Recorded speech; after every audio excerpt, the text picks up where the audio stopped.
And good evening, everyone. Welcome to another exciting Saturday Night Wine stream and another exciting episode of Drink with Rick. This is Drink with Rick episode 83. Yes, we have done 83. Well, we're going to have done 83 episodes when I'm done with this one. We're on the 83rd episode. It tells you how much wine I've had. I'm Rick, of course, and this is a show that's about wine. It's not about me, it's about the wine. It's about you and me. So please jump in the chat and get involved. It's good to have you here. And Ed's in the chat with us. Ed says Facebook hears you, and I'm glad to see that, Ed. You know, I've been having some issues with Facebook and streaming lately. I don't know. It just seems to be more and more cumbersome. I'm not going to get bogged down in all the technical stuff there, but just at least we're live now, and I'm glad you're here, Ed. It's good to see you. Stick around. We're gonna have some fun tonight. Please jump in the chat as you do, and we'll just have a good time. If you're joining me for the first time, this is a stream of consciousness kind of show. I do have some show notes here, but I don't always follow them. I really rely more on my discussions with you, with all the interaction with everyone in the chat. And of course, we're live on Facebook. If you're joining me here, we're live on Facebook, and Facebook page at Drink with Rick. We're also live on Twitch. Twitch is here, and the Twitch crowd usually shows up after about the first half hour, 40 minutes.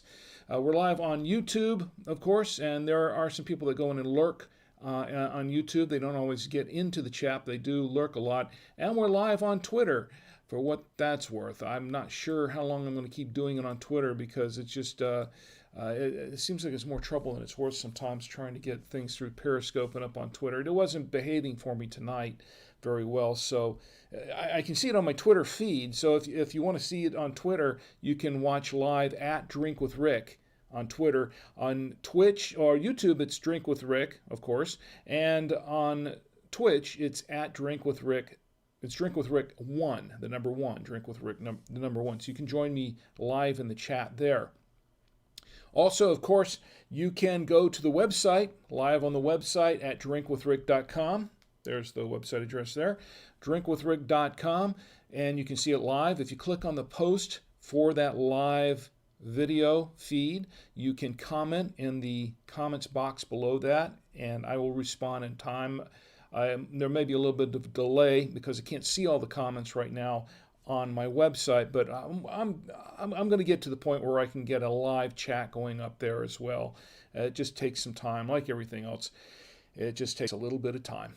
Of course, you can catch the podcast after the fact. The podcast is available. It goes out 10 p.m. Mondays, 10 p.m. every Monday evening. 10 p.m. Eastern Time, and you can catch it at drinkwithrick.com or on Apple Podcasts, Google Podcasts, Spotify, TuneIn, Android, Stitcher, iHeartRadio, Deezer. You can subscribe by email. Put in your email address there, and you can subscribe by email, and you'll get the latest episode of Drink with Rick as soon as it drops. You'll get it in your inbox. And of course, you can subscribe via the RSS feed through your favorite aggregator or your podcast catcher. And also, I'm happy to announce that we all are, because when you're joining me in this show, we are all there together. We're on Amazon Music Podcast. So if you have your Echo device, your Amazon Echo, or whatever it is that you're listening to Amazon Music on, you can just say, hey, please play Drink with Rick podcast, and your Echo should be able to play it. Let me know if you have any trouble with that, but so far it's been working fine. Anyway, I'm glad you're here. Tonight we're going to open, taste, and review this wine. This is a Malbec. This is a Malbec called Gun Dog. I think that's 2 words, Gun Dog. I'm not sure what that means, Gun Dog. But it's a Malbec. This is a 2019. This is from Mendoza, Argentina. This is an Argentinian wine, and there are a lot of really nice wines from Argentina. I really do like wines from Argentina, and it's a Malbec. I like Malbecs, and we have some foods to pair it with. My lovely wife, she has prepared a few foods. a burger here that should go pretty well with the Malbec. Some chicken. I think there's a mix of white and dark meat, although dark meat usually goes better with the Malbecs. Some turkey pepperoni. It might, I don't know, it might be a little on the spicy side. We'll try it out. We'll try it out. Also have some cheeses. We have a Colby Jack, and that might be okay with that. And some brie. Brie should be okay. It's soft cheese. It should be okay with this one. And of course, our famous Trader Joe's double cream Gouda cheese. I'm expecting this to be another winner. And some, what is this? Munster, some Munster cheese. So I don't know about the Munster, but we'll give it a try. We'll see how it pairs up with the wine. So, let me tell you a little bit more about this wine. Before I do that, let me check the Twitch. Let's see what we've got going on Twitch. We have not a whole lot going on Twitch right now. YouTube's kind of quiet, but Ed's in the chat, and I'm glad you're here, Ed. Stick around. We're gonna have, like I said, we're gonna have some fun. We have some birthdays to toast, an anniversary to toast, and well, some national days. That should be very, very interesting. So here is the wine. This is the story on the wine. What we're drinking, this once again, this Malbec, this Gun Dog 2019, and I'm going to read the back of it for you. This is the back of the wine label. Not a whole lot on the wine label, except the government warning is in big letters, as it, compared to some of the other stuff on here, which is not too surprising. Gun Dog de Mendoza, Argentina. It's a red wine, red Malbec 2019. I have been told that this is a 100% Malbec, and I don't have any reason to dispute that. 13% alcohol by volume in this 750 milliliter bottle. It's bottled by Fecovito Corporation Ltda. That's in Mendoza, Argentina. It is a product of Argentina. Now, this wine, I've never tried this wine before, and this was a recommendation. This was a new wine that came in new to the Winestore in Blakeney. As you know, I often go to Winestore in my area, in Blakeney area. Winestore is generally around in the North Carolina, Charlotte, Raleigh. They opened up a store late last year in Raleigh, North Carolina, but they have a really fine selection of wines. The people are very, very nice, and they're very knowledgeable about their wines. And when I called them a couple of weeks ago and I said, I need a wine to taste and review on the wine stream next weekend, they said, well, we had this Malbec that just came. Have you tried this? And I said, no, I have not. And they said, yeah, sure, go ahead and review that. That might be a good wine to review. So I'm going with the recommendation on it. I looked up the wine online. There's not a whole lot about this wine, but we're going to delve into that in just a few minutes while we're waiting for this wine to open up and decant a little bit. So we're going to go ahead and open the wine, because I'm eager to try the wine. I haven't really had any wine this week. I really haven't. To be honest, I haven't. There's some weeks that I do. I'll have a glass of wine just about every night, and other weeks where I don't really have any. I'm just not, just not in the mood for wine. And this was one of those weeks. I was just so busy and so much going on. I was just so tired. I just wasn't really into a wine drinking mode. So I'm fresh. It's been a while since I've opened a bottle. Last week, as a matter of fact. Last weekend, I should say. So we're going to open up one tonight. We're going to try this out. And get the cork. Get it going here with the cork. If I can get it going. There we go. A little awkward from my position here. Trying to do this. Can't even reach it from here. Hold on. You loosen that up. There we go.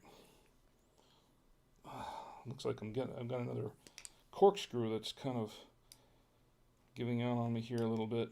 All right, let me try it again. It's not grabbing it for some reason.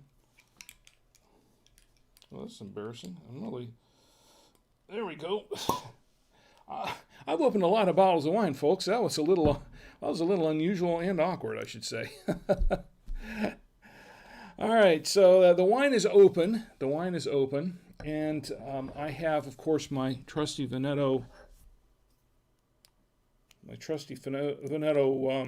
aerator from the Veneto Wine Lover set, which you can actually purchase from Amazon. You can actually click on the Amazon link for this product on my website at drinkwithrick.com. And if you do, I might get a few cents for it. Maybe not, I don't know, but might get a few cents for it. And here's to pour. We're gonna pour it in this glass. This is, of course, my genuine Irish crystal glass from Ireland. This is the Galway Irish crystal given to me by my employers at bytwowayradios.com. And it says open 3 extra the week before with Tommy. Yes, it did. Yes, it did. After opening all those, this should have been a no-brainer. It should have been just easy peasy, right? Didn't happen. I guess after a week of not opening any wine, I was just a little on the rusty side, I suppose. I really tore up the side, though. Look at that. Can you see that? I really tore up the side of that. That was weird. I guess it's time for another corkscrew. I go through these things a couple of times a year. I open that much wine. Yeah, I do. All right, let's pour. That's embarrassing to say, isn't it? Let's go ahead and pour some of this, a little bit, and we'll let it breathe a little bit. And while it's breathing, while we're all breathing, let me go ahead and check out the specs on this wine. I did look it up once again, and I've got a lot of tabs open here on my browser. This was, as I said before, this is available at Winestore. It's kind of a special deal they got, and normally they said their release price is about $15. And let's see, I'll tell you what I paid for it in just a minute. I think I just lost audio here. Did I lose audio? Let's see. Can you still hear me, Ed? Are we still rolling there? I hope so. It's just I don't know, Facebook once again. All right. Well, let me switch over to YouTube, see if I can hear the audio on that. Okay, that's still going. All right, so anyway, where was I? Winestore. Okay, so I looked this up, and it was going, they said it retailed for $15. I looked up on winesearcher.com, saw one place where it was $12.99 for a bottle. I was on winesearcher.com. And when I looked up some information on the Malbec, I really couldn't find anything for 2019, really more of a 2016, 2018 vintage. But 2019 vintage, I really didn't see a whole lot except on the Winestore site, winestore-online.com. And I'll tell you what I paid for this. I paid, drum roll, I paid $9.99 for my bottle of Gundog. That's what I paid for it. So that's what I paid. So we're going to go ahead and give it a taste. Let me check the chats one more time, just briefly, and see anybody going. Tom Antio's in the chat. Good to see you, Tom Antio. And Nabadaz, having trouble there. Yep.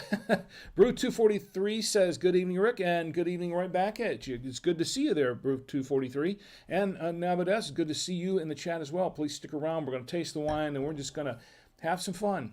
We're going to have some fun chatting.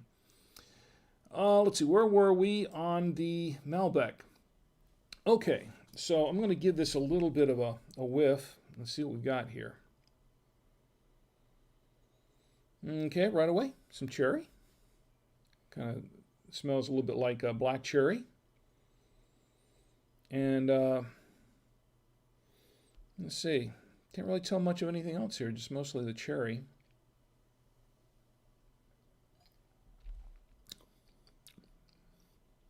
Okay, right away, black cherry and some blackberry in there.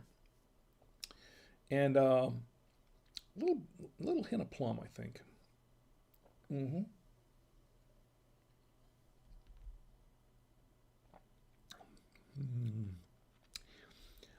It's a very smooth tannin. There's tannin here. It's kind of a medium tannin, but it's rather smooth. Very smooth tannin.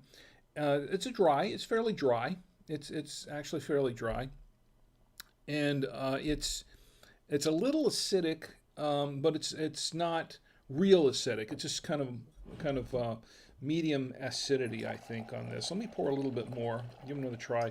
This is a rather full-bodied wine. This is rather full-bodied, and it tastes kind of full-bodied, but it doesn't really have much of a finish to it. That's why I'm going to give it another taste here. Mm-hmm.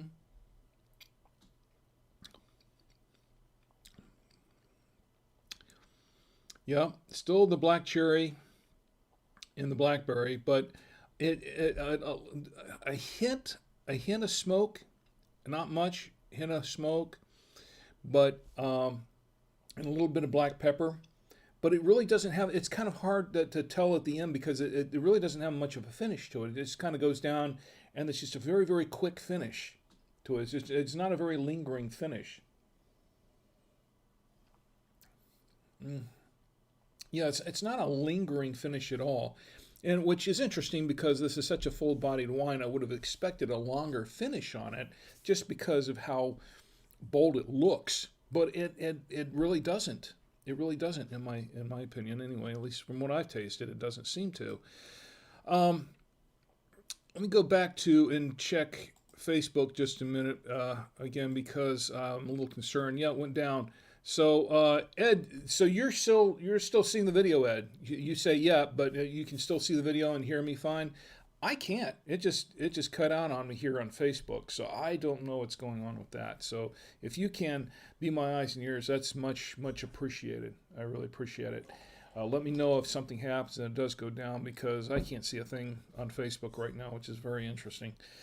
Um, well, it's not great in my opinion, but it's interesting.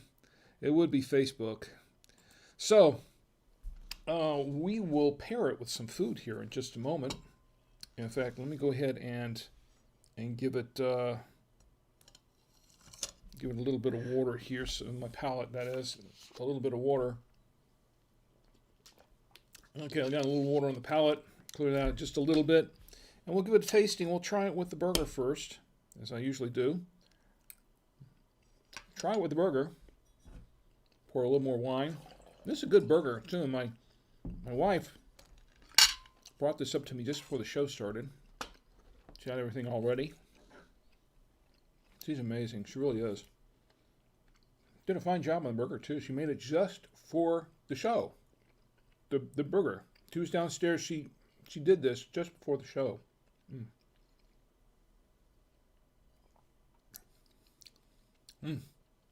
Yeah, I like it with the burger. I like it with the burger. You know what I think this would go really well with?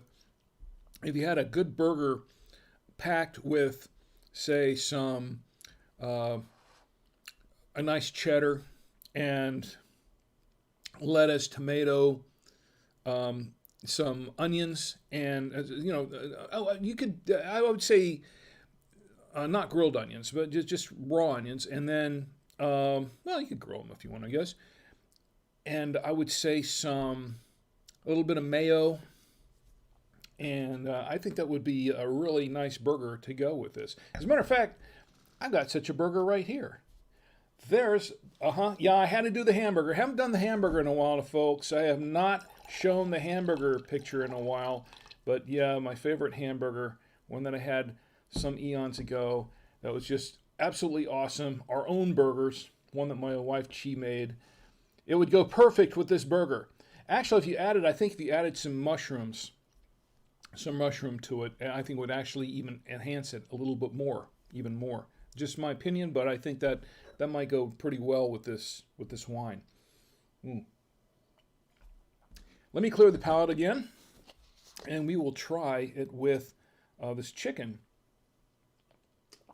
Now, I don't know 100% about the chicken. Malbecs can go well with chicken that's like the dark meat, and turkey, dark meat turkey, especially if it's like a smoked turkey or something like that. Smoked turkey leg, dark meat. And we had one of those downstairs, but it's been sitting there in the fridge for a week, and I was a little bit skittish about trying that, so I'm not going to go with that. But my wife made some of this for dinner, and it does have a mix of white and dark meat in it. We'll try it out. And so it's like, this is actually pretty good chicken, by the way. Mm. It's like a chicken kebab or something. Mm-hmm. So,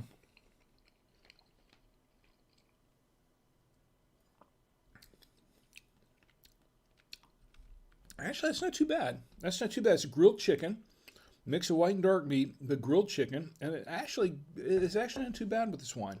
I'm surprised. Actually, not too bad at all. I'm going to clear the palate again, and I'm going to try it with this turkey pepperoni. Now, turkey, I don't know. Pepperoni's a little on the spicy side.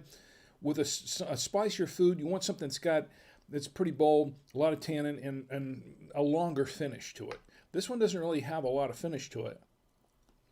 We'll give it a try. We'll see. It's turkey, but it's pepperoni. But it's turkey, but it's pepperoni. We'll see.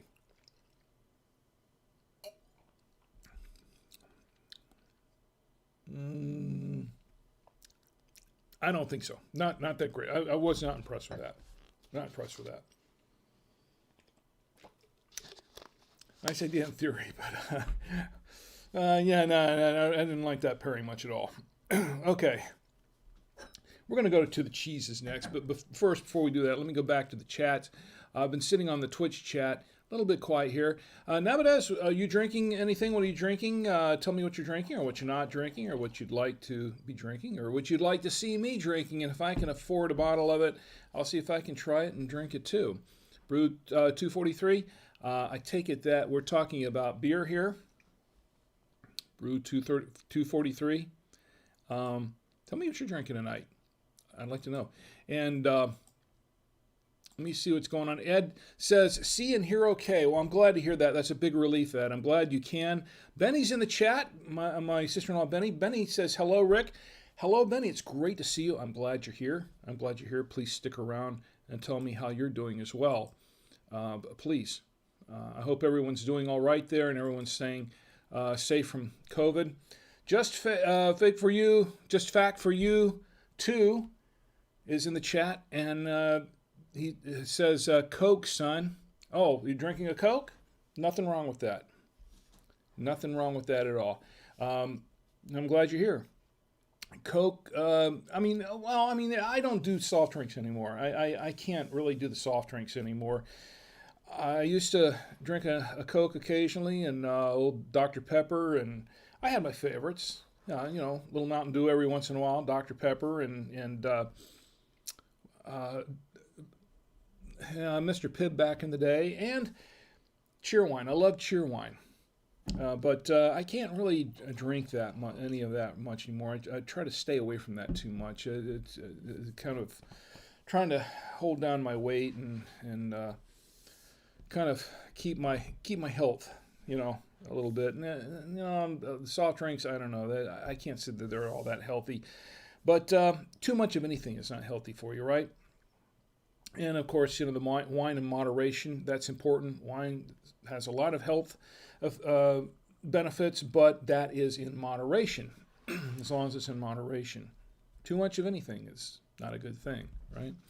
Let's see what's else is going on here in the chat. Back to Ed. Now, Marlo was in the chat. Marlo, it's great to see you. Cheers and thank you. Right back at you. Marlo, stick around. We've got some birthday celebrations coming up. And I hope you'll stay with us. Plus, we'll be doing some toasting for the national days, by the way. Marlo is CEO of nationaldatecalendar.com, where we get a lot of our information on the national days that we toast every week here on Drink with Rick.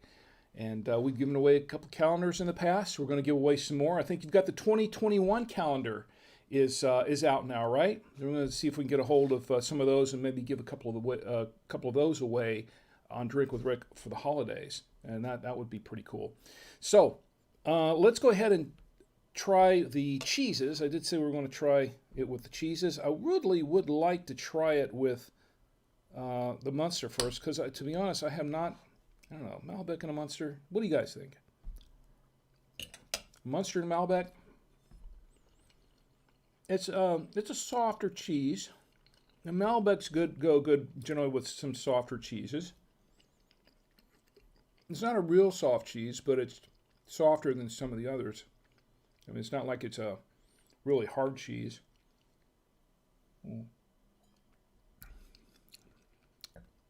Not bad. Not bad with a Munster. with the Mendoza cheese. I'm going to clear the palate again one more time. And Benny says, everybody's okay here. Thanks for asking. Well, thanks for being here. Appreciate it. Let me try it with, and here's a soft cheese.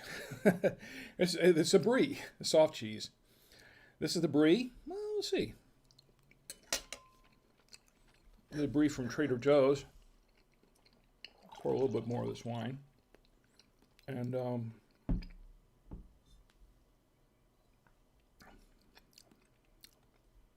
not bad with the brie. It's not bad with the brie. I think we tried it with the brie a few weeks ago, and we had it with the, what's that one right there? The Hestos. The Hestos Malbec and Malbec. There are two Malbecs, but they were from two different elevations. The grapes were from Malbecs of two different elevations, which is why it was called a Malbec and Malbec. It was a really nice blend. It really was a nice blend. All right, well, I'm going to have a little bit more water, and we'll try it with the Colby. We'll try it with the Colby. I have high hopes for the Colby with this. Really, I was kind of hoping we had a Monterey Jack in there. This is kind of a Colby. I think some Colby Jack is kind of a mix. So it might be all right with that. Good cheese, by the way.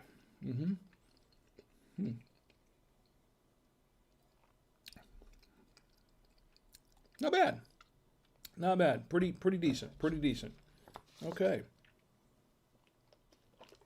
Clear the palate one more time. This time, let's try it with the Trader Joe's Double Cream Gouda, which is one of my favorite cheeses, in which we have never had a miss with this cheese. In fact, as I mentioned a few times before, this cheese has saved a couple of the wines, which didn't do so well. We'll try it. Trader Joe's Double Cream Gouda. I'm pretty confident about this one. Gouda cheese. Gouda, or Gouda, as they call it. Let's see. Oh yeah. Oh yeah, that works very well. Works very well with the Gouda. I like that. I like that very, very much. Good stuff. We have another winner, folks. The Gouda does it again. But, you know, I think this wine is actually rather a nice wine. Like I said, it's not a very long finish at all. The tannins are rather smooth, almost kind of velvety. It's not bad at all. This is a nice, I think this makes a nice wine for drinking at parties, too. I think this would be good for some parties. I think people would really, really like this wine. So, that does it for that. I'm going to give you my final review on this wine at the end of the show. But in the meantime, let's check back in here with the chat. Only Z999 is in the chat. It's great to see you. Only Z999. Tell me how you're doing and what you're drinking tonight. It's okay. You can drink water if you want. Just stay hydrated in some way. You don't have to drink anything if you don't want to, but I do recommend at least water. Because sometimes we go a little long on this show and you don't want to get dehydrated. Only Z999 says, lovely, thank you. Says this is great stuff, and I really appreciate it. All right, so let's, you know what? Let's go right into the birthdays, because we have folks wanting the wings. We've got some birthday toasts tonight. I'm looking forward to this. Let me check back on Facebook for just a moment. I lost my Facebook feed, but I still have the chats open, so I'm glad everyone's here in the chat. I'm going to switch over here to Twitch for just a minute. And let's go ahead and start the birthday toast. The first person I like to do a birthday toast to, the daughter of my good friend Chris Krimitsos, Sedona Krimitsos. She turned 5. This was on the 15th. She turned 5 years old. That's my understanding here. And I know she's too young to drink, but I'll drink for her. I'll toast her. This is to Sedona, the daughter of my good friend Chris Krimitsos. Chris, of course, happy birthday, Sedona, by the way. Chris is author of, he's the founder of Podfest Multimedia Expo, and also he wrote a book that I've given away a few copies of in the past. The Start Ugly book. It's a really, really, really nice book. I really highly recommend it. Okay, well, our next birthday toast to come up. I need more wine here. There's not enough in here to do birthday toast with, right? And there's plenty in this bottle, so drink up, right? I haven't had any for a whole week, folks, so, I'm making up for lost lost time. The next birthday coming up here is for my cousin Pete. Pete Weiermuller. Pete, your birthday is today. Your birthday is today. Happy birthday, Pete. I hope you're having a great one. Hope you've had a great one, because I think you're only about, an hour and a half left of it. But happy birthday to Pete. Happy birthday to you.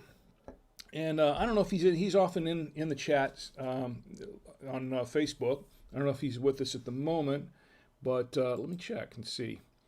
But he might be joining us a little bit later.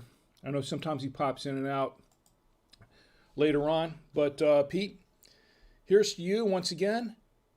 Happy birthday. May you have many, many, many more. It's from my cousin Pete Weiermuller. Our next birthday on the list, my friend Eric Castro. I haven't seen Eric I haven't talked to Eric in a long, long time. Eric and I go way back to when I was in IT. I don't want to go real long on this, but when I was working in IT and I worked for some of the platforms like OnForce and places like that, Eric was. That's how I first met Eric. He was one of the people that managed these platforms, and I like Eric. He was a very amiable kind of guy, and he put up with a lot of stuff from a lot of these IT curmudgeons, I should say, including myself. But Eric, here's to you. Happy birthday. I tend to, and may you have many more, by the way. Here's to Eric. Here's the thing. I didn't want to go too long on that because I could easily go off on a tangent here, and then I'd be here for half an hour talking about my old IT days and old days on platforms like OnForce and the Sears platform and a lot of other Field Nation and Work Market and some of those others. And I don't want to go long into that because that's not what this is about at all. This is about birthdays. So, Eric, once again, here's to you. Happy birthday. Another birthday toast to another IT colleague of mine, another IT person who was also there in those days. And Eric, I think if you're in the chat still, I think you would probably remember this name. This is for Nathan L. Williams. Nathan, your birthday is... let's see, this coming Wednesday, right? The 21st, coming Wednesday. This is for you, Nathan. Happy birthday. May you have many more. And by the way, Eric's birthday is today also. Eric Castro's birthday is today. And I hope you and your family doing well, Eric. And hope everything's okay. Everybody's in good health and we're all getting through this COVID thing. I hope everything's doing fine with you. Here's another toast to Eric. 3, how about that? You get the magic number 3 toasts. And that's for Eric. And there's one more birthday that I want to toast. Another birthday I want to toast. Let me go back to Facebook for just for a moment. And this is for my good friend Marlo Anderson. And I just mentioned Marlo. Of course, we'll be toasting his the national days from his nationaldaycalendar.com. But Marlo is the CEO of the company. And he's also part of some of our Podfest groups, our podcasting groups. And Marlo, here's to you. Here's to you. Happy birthday. Now, Marlo's birthday is coming up this next Friday. I know I'll probably be toasting you again, as a matter of fact, next week, because it's so close to next Saturday, and I often do that. But I saw it pop up today, and I said, I've got to toast Marlo. So here's to you, Marlo. Happy, happy birthday to you, and may you have many, many, many more. Happy birthday, Marlo. And I'll toast you again, too, because I have plenty of wine here tonight. So I think that does it pretty much for the birthdays. But I do want to get to an anniversary, because I have an anniversary to toast. And I see everyone in the chat. I'm going to get right to y'all in the chat here in just a moment. But I want to kind of wrap up this anniversary. This is for my good friend Allison and her husband Bill. Allison and Bill Pendarvis. This is a very special anniversary. They're all special, aren't they? They are special anniversaries. But their anniversary was on the 14th. This is past Wednesday. And their anniversary is special because they've been married for 36 years. 36 years. I got to toast that one twice, right? Here's to you, Allison and Bill. Bill and Allison Pendarvis. Happy anniversary. 36 years. And I'm going to toast you again, because I tell you what, 36 years. I should raise my glass 36 times to you both, right? I don't have enough wine. I got a lot of wine, but I don't have that much. Here's to you, Bill and Allison. Happy anniversary.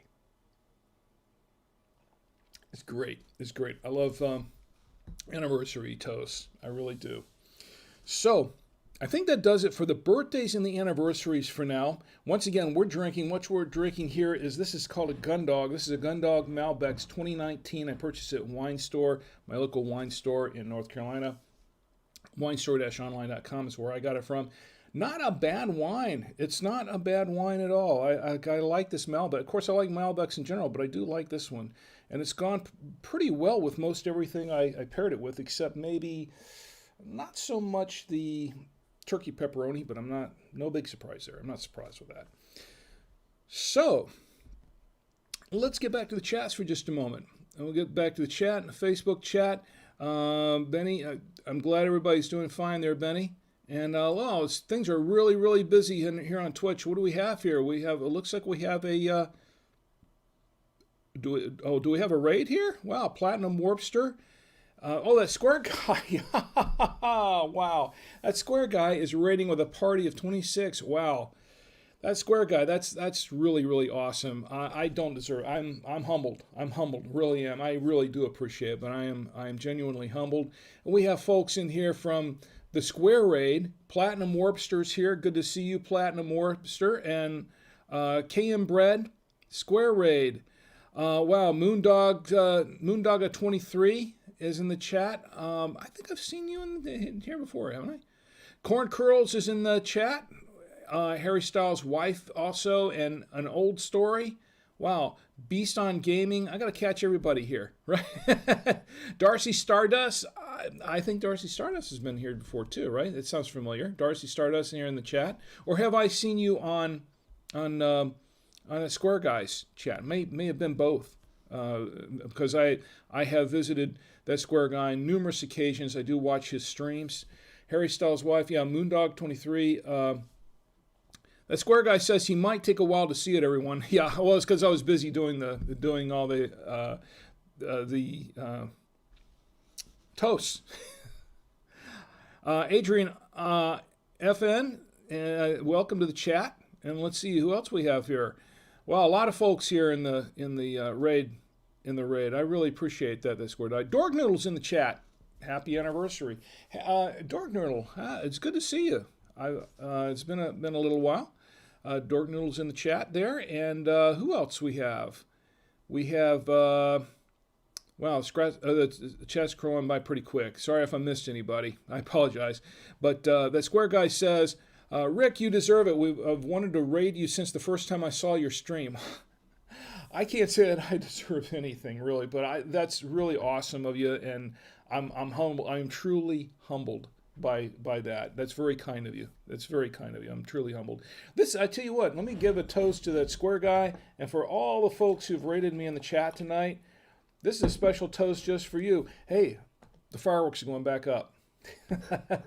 This is for that Square guy. This is for the Square raid, and for all the folks in the Square raid. Thank you. It's much appreciated. Thank you for being here. This is for all of you. Thank you.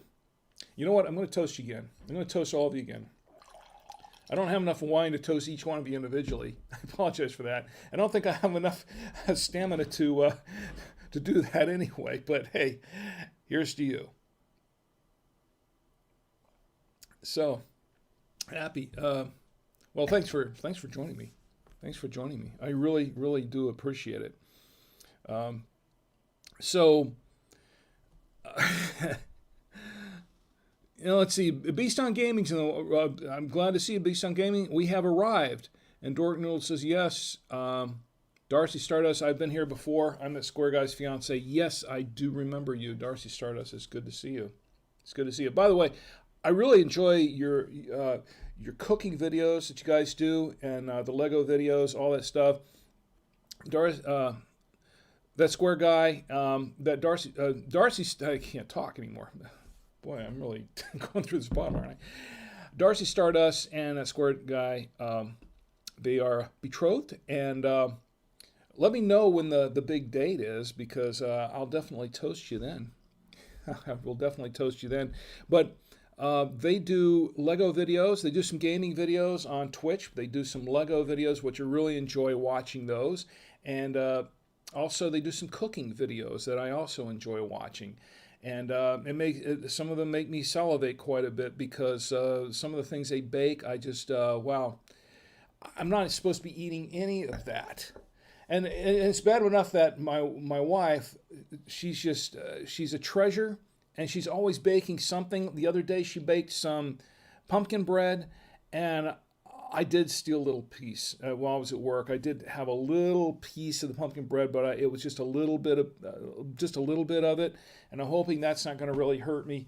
But not hurt me, but my diet, because I'm trying to get back on my diet to lose some weight, because I gained too much weight during this pandemic, and I'm trying to lose it. I'm desperately trying to lose it. But every time I go downstairs and think that, today's the day, I'm really going to hit my stride on my diet, and then I smell something really wonderful in the kitchen, and it's my wife, and she's baked a pie. She baked cupcakes, strawberry cupcakes last week, and she baked... She had pumpkin bread the other day. Oh, man. If you've never smelled pumpkin bread baking in the kitchen, there is no smell like fresh pumpkin bread baking in the kitchen. It's just an awesome smell. I think I put on a pound or two just taking a whiff. I'll tell you, it was that good. It really was that good. And, wow. I think it's a losing battle for me. My wife, she's a wonderful cook anyway. She's just a marvelous, wonderful cook. But I don't stand I don't think my diet stands a chance with her cooking the way she does. My diet doesn't stand a chance. It's a losing battle there, because I love everything she cooks too. She's just amazing. Anyway,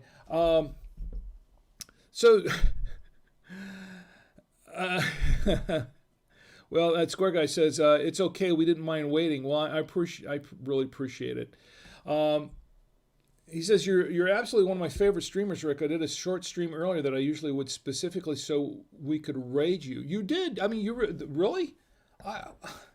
Honestly, I am humbled. I'm really humbled. That's awesome. That means a lot. I didn't know that. So you shortened your stream just so you could hang out with me for a while. That's, wow. I'm really touched. I'm really humbled by that. Thank you. I don't deserve that. I really don't. But I really, really do appreciate it. It's much appreciated. K and Bread says, if I was of age, I'd toast with you. Well, I'll tell you what. I'll toast for you. There you go. I'm all for helping everyone out. I'll assist you on that. Let's see. That Score Guy says, you would have seen Darcy on the baking streams. Yes, I have. Dork Noodle says too much wine. Yeah. I think it's, you know what, I'm just about halfway down the bottle, and After not having any wine for the week, maybe it is catching up with me. Cane Bread says they make top tier pie. They do. I really always enjoy their baking streams. Let's see. He says that square guy says, "Ha ha ha! Your wife's not making it easy on you." No, she's not. You know what? The interesting thing, yeah, the cupcakes looked. They were really good. They still stummed downstairs. Cane Bread says, "It sounds like my mom. She's always making sweets." Yeah, that's true. And he said, the square guy says, "I'm doing another stream soon. Haha, I'll be doing some Lego in a bit, more than an hour, but I want to do an extra one so that we could do this." Well, once again, it's much appreciated. I'm going to try and see if I can catch another one. I know this is especially difficult because I know you're halfway around the world from me. So when you're streaming, I'm usually asleep, and vice versa. So that's double. That's even more appreciated because I know that it's late for you over there, or early. I'm not sure what the time zone is there, but I know you're almost what? It's almost a 12-hour difference, right? Yeah, yours are, Rick, in the middle of the day for me. Oh, 1:50 p.m. right now. Okay, so it's 1:50 p.m. right now. So it's it's not quite not quite 12 hours. This is more like about no, actually, it's a little bit more than that. Isn't it 10:51? I don't know. My math is terrible after I've had a bottle. It's terrible anyway, but but it's worse after I've had some wine. Dork Noodle says, "I can legally drink, but I'll drink water." There you go. Nothing wrong with that. The square guy says about 14 hours, I think. And who needs time? Beast on Gaming says, "Who needs time zones?" That's true. When you're on a line, time zones. Who needs time zones? Benny says on Facebook, Benny says, "I guess Rick will have a very good night's sleep with those." Yes, she says he always does. Ed says, "I remember pumpkin cooking." Yeah, I tell you what, nothing beats good pumpkin pie or pumpkin bread or pumpkin cookies. Have you ever had pumpkin cookies?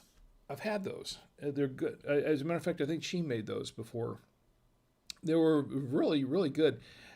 I always tease my wife, and that square guy says one day the square gang will abolish time zones and we'll all be united. There you go.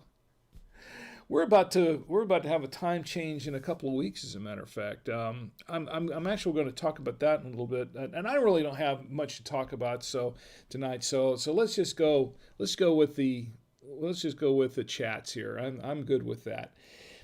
I was going to say earlier that this is the thing with my wife's cooking, is that she's such a fantastic cook, and she'll tell me she'll pat my stomach and she'll tell me, you really lose weight. I thought you were on a diet. You really need to get back to losing weight. And I thought you were on this diet. What are you doing on this diet? You're not supposed to be eating anything. You're supposed to be dieting, right? 10 minutes later, I'll go downstairs and she's giving me a spoonful of this and saying, "What do you think of this? I just made it. What do you think of this?" And she'll be shoving it in my mouth, or she'll begin.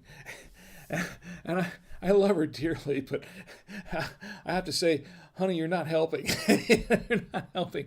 So one minute she'll be chastising me for not being on my diet, and the next minute she'll be trying to stuff my face with food. But it's okay. I love it. I absolutely love it. I wouldn't have it any other way. I would not have it any other way.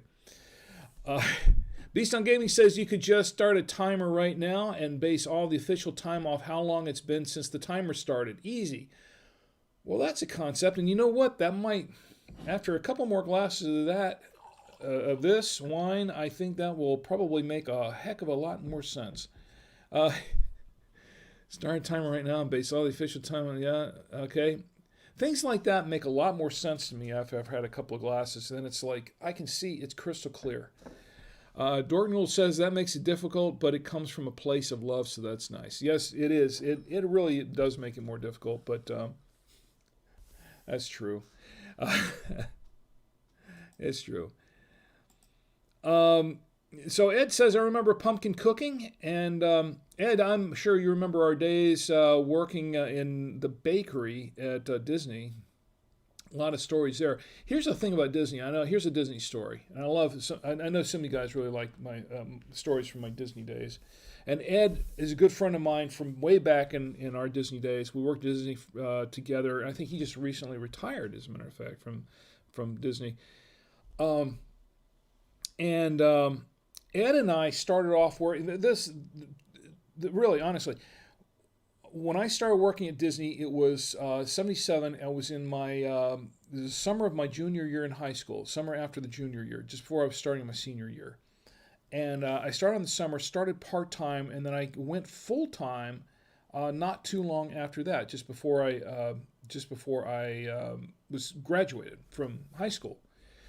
And this was quite a trip because at the time I lived in Winter Park, Florida. And for those of you who don't live in Florida, Winter Park, Walt Disney World, is located in toward on the west on I-4 going west, and Winter Park is on the east side in the Central Florida area, and it was quite a haul. It was quite a drive back and forth. It was about a 45 to 50-minute drive for me on a good day, and that was back in the days before I-4 was and I-4 was always kind of a mess, but that was back before I-4 was the mess that it is now, the real true mess that it is now.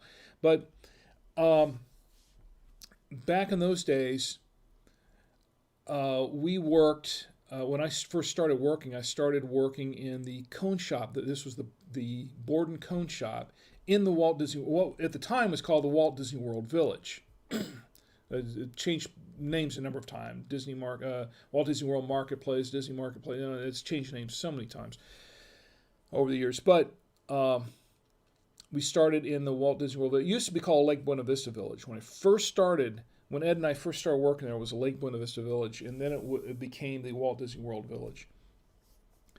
And we started working in the cone shop and making ice cream cones, just scooping cones all day, scooping cones. And that's what we did. Now, the first 2 weeks I worked at Disney, they had me train on Main Street. This was in the Magic Kingdom. I trained on Main Street in the Magic Kingdom, and that's all I did was sit in the back. They had other people that worked the register. That's all they did was work the register. And there were some people that switched back and forth. But when I first started, my first 2 weeks there, they wanted to kind of get me acclimated to the job. So they just had me behind the counter with all these ice cream freezers. And all I did was scoop ice cream cones. That's all I did. Scoop ice cream cones. Scoop, scoop, scoop. I just sat there and did that for 8 hours every day for the first 2 weeks. That's all I did. Scoop cones. Like that. When I go home at night, now from the moment that I got in the car and then I would drive home, I'm driving down the road at night and all I can see in front of me, you see I remember this. I see the lines, the lines from the lane coming up like this, and every one of them was like a along with the scooping cone. I'm not kidding. Every one of those lines is like a. And I get home and I go to bed, and I close my eyes, and as soon as I close my eyes, all I saw in my head was this: grab a cone, scoop some ice cream on it, stick it on this little round thing, grab a cone. Grab a cone. That's all I saw for two solid weeks. I had this in my head. I would go home every night, and that's all I dreamt about was sitting behind there doing this. It was so repetitive. It was worse than counting sheep. It was worse. I was just that's all I. And I'd get this ice cream all over my arms. Ed, you remember this, right? Because Ed was doing some of the Sundays there at the pavilion, at the restaurant there. And we would get so grungy and dirty. It's amazing how dirty you can get by scooping ice cream. Just amazing, because you get all this ice cream. Because as you go down into each bucket, you get the ice cream all over you, and it's a mess. Anyway, constantly washing your arms off and your hands and everything, and you'd get ice cream just caked all over your arms. And at the end of the night, I would go home when I was done, and I would smell like ice cream, and I'd have to take a shower, and it'd still smell like ice cream. I'd go to bed, and that's all I saw in my head when I closed my eyes. After that 2 weeks, and they put us into they put me into they took me off the main street because my training there was done, and put me into the village where the cone shop was, and where we had the soda fountain where we'd serve ice cream sundaes and sodas and shakes and things like that for folks in the restaurant. And I could not eat ice cream. I could not eat ice cream at all. I could not stand the smell of ice cream after that for a long time. In fact, it was years after I moved on and did other things at Disney. Actually, after I left Disney, it was years before I could eat another ice cream cone. I could not eat ice cream. It wasn't that I hated ice cream, I just couldn't eat it for a long, long time after that. I don't know if Ed has the same experience I had there, but I know that he can remember that. Ed says, in our Casa del Rey apartment, I cooked pumpkins. Yes, you did. You did. That's right. Ed did cook pumpkins in our apartment. Ed and I roomed together when we first worked at Disney. We worked at Disney there, and we had an apartment there in Casa del Rey Circle there off of Oak Ridge Road, and he would cook some pumpkins. Ed says, dogs are your friend if you're a scooper. Slurp. yeah, they are, to be sure. Ed. So, Dorknoodle, let me catch up here on the chat, because it's, so Dorknoodle says, whoa, you worked at Disney World. Cool. Yeah, well, to a lot of people who never worked at Disney, and I think if you live in Florida, most everybody in Florida has worked at Disney at some point in their lives of Disney World. But yeah, it was kind of fun. I mean, I did it for 9 years. There were some good things about it, and there were some strange things about it. But overall the experience was kind of fun. It was, and that's why I stayed there for 9 years, as long as I did. There were some things about working at Disney that I did like. That square guy says, I like the ice cream scoop sound effect. Thanks. I'll do it again. I haven't had enough of this, have I? Maybe I have. So that square guy says, when I worked at McDonald's, whenever I did an 8-hour shift, I would go home and try to sleep, and I'd still be able to hear all the cooker alarms and yelling and stuff. You know exactly where I'm coming from then. You know exactly where I'm coming from. Yeah. Yeah, it kind of just burns into your memory, and it's something that never leaves you, really. Dork Noodle says, I've done that from playing Halo for too long once. When I closed my eyes, I could see the game and hear it too. You know, that happened to me too when I was playing, again, what game was it that I was playing? When I was doing, there was a period of time when I really got heavily into playing Red Alert. And that would happen. I'd sit there for hours on end and just play Red Alert. And I was playing with a friend of mine for a while. We'd do it remotely, but a lot of times I'd play on my own. And after a while, it just, the map and everything with all the soldiers and everything going, I do the same thing. You play it for just way too long, and you close your eyes, try to go to sleep, and you can't really sleep, and all you see in your head is what's going on in the game. That's true. That's when you know you played it too long. That's when you played it too long. Once again, as I said before, nothing really inherently wrong with video games.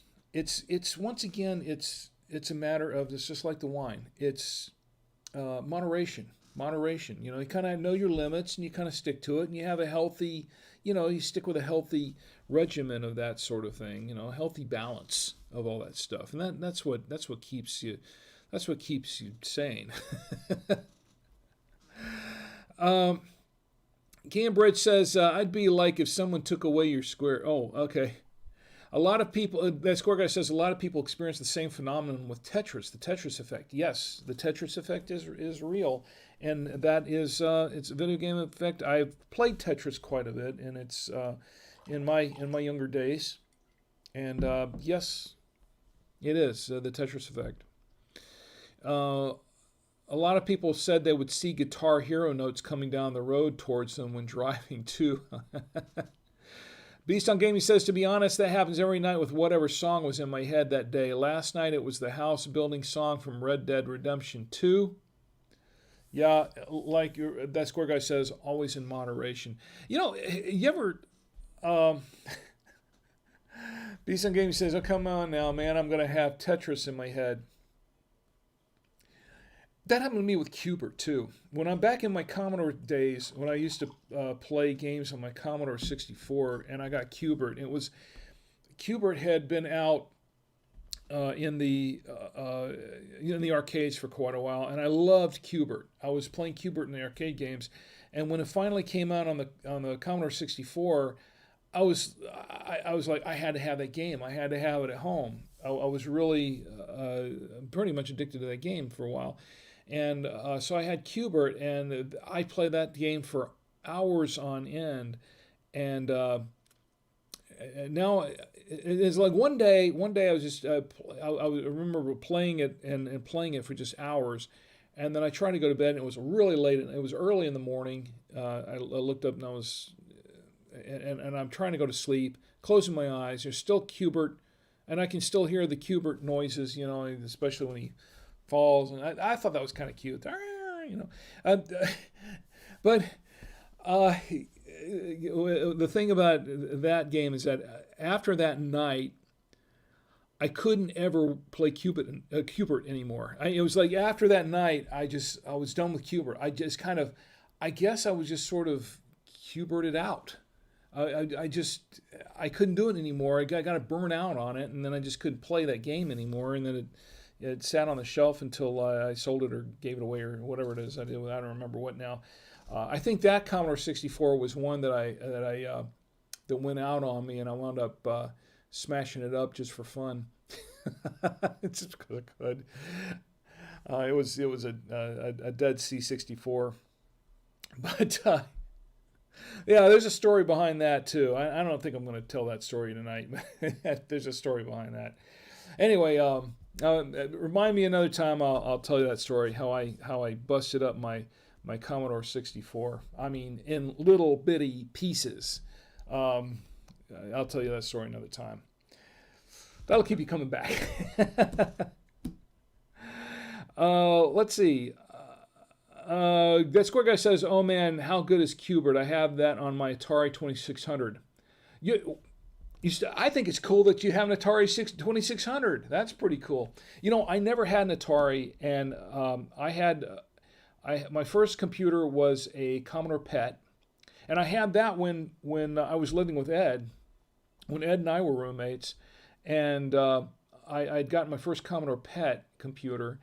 And then I moved up quickly to a Commodore VIC-20, learned some Commodore Basic, and was doing some of my own programming. And it was fun. I enjoyed doing my own programming. Then I got a Commodore 64, my first one, and then I bought a couple more as time went on, as I got more into the Commodore stuff. And I'd run a bulletin board. I started my own bulletin board system, and I started. I got a hold of, well, what happened was my buddies and I at Channel 35 had started a computer, because I had the Commodore 64s, and my friend Jeff, he had an Atari. And we'd go over to his house and have, on Friday nights, we'd go to dinner at his house, and he and his wife would make dinner, and then we'd sit around and play games on his Atari. And we got together, he and Jeff and myself and Pete Moltak, who is sadly no longer with us, we started our own. We said, why don't we start selling games? Why don't we start selling software? So we came up with a company called Consumer Software. It was mail order, and we would sell computer software. We'd sell not just games, but all kinds of software for Atari, the C64, the TI-99/4A. We sold them for the Trash 80, the TRS 80. Caught myself on that one. Trash 80, yeah, that's what we used to call the TRS 80s back then, the Radio Shack computers, and several other computer systems. I think we sold some for PCs and back in the day, and we had this thing going on. It was mail order. Well, after we did that for about a year and a half or so, and we were making some money on it. We weren't getting rich on it. We were making a little bit of money. But after a period of time there, we decided, the other guys decided to, we don't want to do this anymore, so they were going to dump the business. And I said, well, I'll tell you what, I'll buy you guys out. I'll buy whatever inventory you have left. I'll buy you guys out, and then I'll go online. Yes, I went online with a computer business. Maybe I am boasting a little bit. Because this was something that people weren't doing back. Now, I'll tell you when this was. This was back in the 1980s, the mid-80s, okay? The internet was around, but it wasn't really available to the general public back then. What we had in the 80s were bulletin board systems. BBSs, where you would dial up one at a time. One person could dial into a computer through a modem and get on a bulletin board, leave messages, log off, and let the next person dial up or dial in and connect to that bulletin board system. It was a one-at-a-time thing. And there were a few bulletin boards that were fortunate enough to have 2 or 3 lines with 2 or 3 modems, and then you can have 2 or 3 people getting on at one time. What I did was I found a company. This was in Georgia, I believe. It was in, I want to say it was in Alpharetta, Georgia, that had developed a software. They had taken a bulletin board software and modified it into an online shopping platform, an online shopping cart system. And this was basically unheard of. So this was a pretty pricey piece of software. And I said, well, okay, this is what I'm going to do. So what I did was I purchased the software. I think it was somewhere between $600 and $1,200 for this piece of software. It's pretty pricey. And I installed it on my Commodore 64, and I was able to set up an online shopping mall. And this was not a real heavy graphics one. It was basically using keyboard graphics, pluses and minuses and all that kind of stuff to make the shopping mall environment. But someone could log in, and I think I had 2. I started off with 1 phone line, and I think I expanded to 2 later.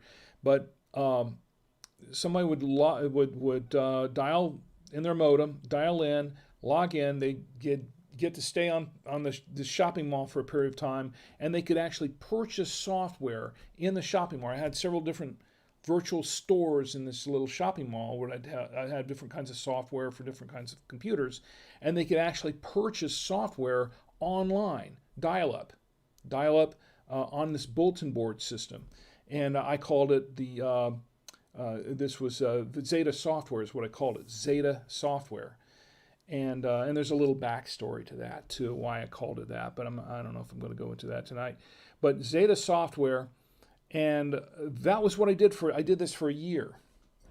And after a year, I shut it down. I made a few sales. I did make some sales online, believe it or not. So I basically had the first online shopping mall in Central Florida. That's my name to fame. I had the first, not famous, but I had the first because nobody else was doing this in my area. I had the first online shopping mall in Central Florida. How about that? So Red G Man, is he in here? Squirga mentioned him. Let's see. That Square Guy says, were you writing your own software to sell? No, I actually wasn't. I could have, but I wasn't. I was actually selling commercial software that I bought from vendors. I had developed relationships. I developed relationships with some distributors, and was buying software from distributors. I probably should have done that. You're right. I probably should have done that. I've written my own software to sell because I did do some I did write some of my own software. That Score Guy says, haha, an apt name for that computer. um, Beast on Gaming says, it's so relaxing to listen to him tell stories. Well, yeah, it's a service. I'm glad you're enjoying it. I am. These true stories, by the way, true stories. I'm not making any of this up. And Red G Man's in the chat. He is there. I see it, and he's there. Good day, Rick, and good day right back to you, Red G Man. How you doing? It's been a little while since I've seen you in here, but it's good to see you. I'm glad you're here. The Pastry Diva says hello, everyone, and hello, the Pastry Divas, back at you. And Red G Man says, I noticed I was around the 80s too. Yes, I remember we had didn't we had last time you were here we had a little back and forth, we had a little discussion about those days. I think we did. And Ed says, ice cream, you can dish it out, but you can't take it. Yeah, that's true. Ice cream, you can dish it out, but you can't take it. Benny says, I remember you do good pizza from scratch. You're talking to Chi or you're talking to me? Yeah, actually I did make some pizzas, and that's another story. Oh boy, full of stories here tonight. This could go long, couldn't it? Yes, there was a time when I worked at Disney that and am I finished with the? Oh no, I'm not finished with the. We'll get to that in just a moment, Benny. I'm not finished with the online shopping mall thing yet. Let me tell you what happened with the online shopping mall. I did that for a year, about a little over a year. And this was very secure. This was actually a lot more. This is probably the most secure shopping mall. I know it sounds like I'm bloviating and making these claims, but it's true. I had the most secure shopping mall, online shopping mall ever, and I'll tell you why. Commodore 64 computers. If you go back there to the 80s, and Red Jeepman, I think you know this. When I got my first Commodore computer, and that was actually the Commodore PET before the VIC-20s and the C64s, they operated on a cassette drive. You had, in fact, the one I had, the Commodore PET 2001 8K. In fact, I have a replica, a little tiny replica of it over there, but I can't get up and go get it right now. But it's over there. It had a built-in, it had a chiclet keyboard, little square keys on the keyboard, and it had a built-in cassette tape drive. And it would take you about 15 minutes to load a program into there. And an 8K program. Now, we're not talking about 8 megs, we're talking about 8 kilobytes program. It'd take you about 15 minutes to load that because it was definitely a linear thing. You know, we're talking about tape. And then it would, you take 15 minutes to load a program in, then you would play a game that was little asterisk shooting periods at other little asterisks and things like that. Very basic stuff. Basic, pardon the pun. So when I got my first 64, I had a cassette tape drive for the Commodore 64, which I kept. Then I moved up to not hard drives, but floppy drives. They didn't really have hard drives for it then. They had floppy drives. And these were the 5 1/4 inch floppies. You know the ones I'm talking about. These are the big 5 1/4 inch floppies. And I think I actually still have one or two down in the garage somewhere. But these were 5 1/4 inch floppies. And that's what I loaded a lot of. It was a lot faster then. You could load stuff a lot faster, store them a lot more on them back in the day as compared to the cassette drives. But the 5 1/4 inch floppies, that's where I ran the bulletin board software from on my Commodore 64. And then I had a, I had a 1200 baud modem, I think, at the time. I think it went up to a 2400 baud modem, I think. But I think for a long time I was running off a 1200 baud modem, 1200 baud, okay? It's going way back. And that was an upgrade from a 300 baud modem, which is what I started off with. Yeah, talking about slow.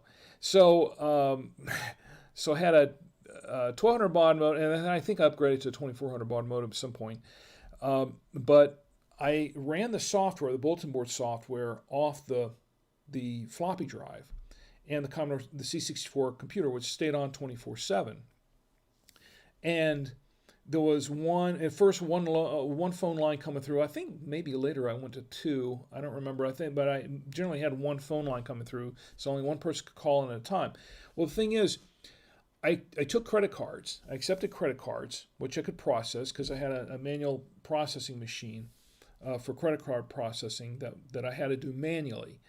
But what I did, and back then, of course, a lot of that was done on paper. So you had to run. I had an actual physical card machine. It was not an electronic card machine. It was one of those old ones where you'd set the credit card on top of the machine, put a piece of, put this form on it that had, it was like 3 sheets with carbon there, and you set it over on top of it, and you just manually run the thing through, and it'd make an imprint of the card on the carbon paper.